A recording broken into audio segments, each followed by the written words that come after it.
गाना देखे खातिर हमार चैनल के सब्सक्राइब करी और बेल आइकन के जरूर दबाएं।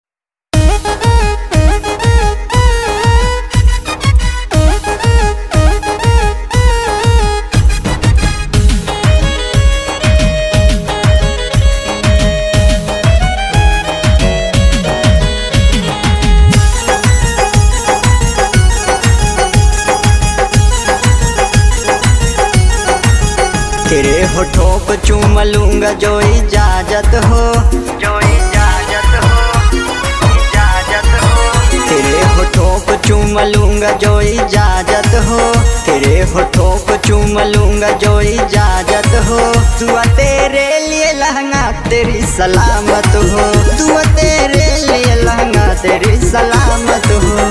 तेरे होठों को चूम लूंगा जो इजाजत हो, तेरे होठों को चूम लूंगा जो इजाजत हो। दुआ तेरे लिए लहंगा तेरी सलामत हो, दुआ तेरे लिए लहंगा तेरी सलामत हो।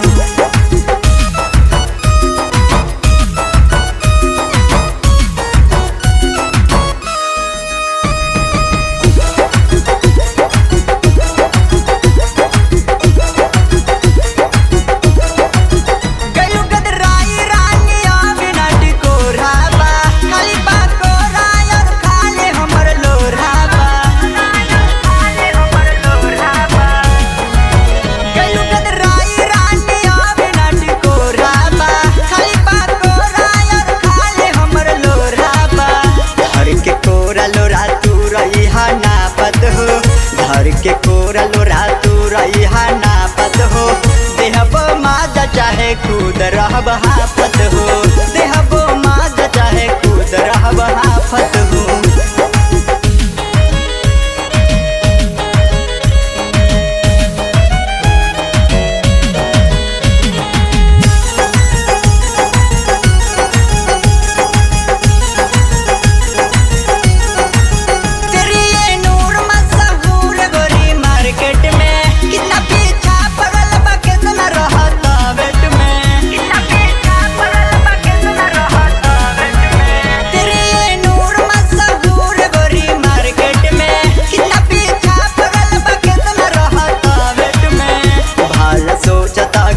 कोई शिकायत हो, भला सोचता कि ना कोई शिकायत हो।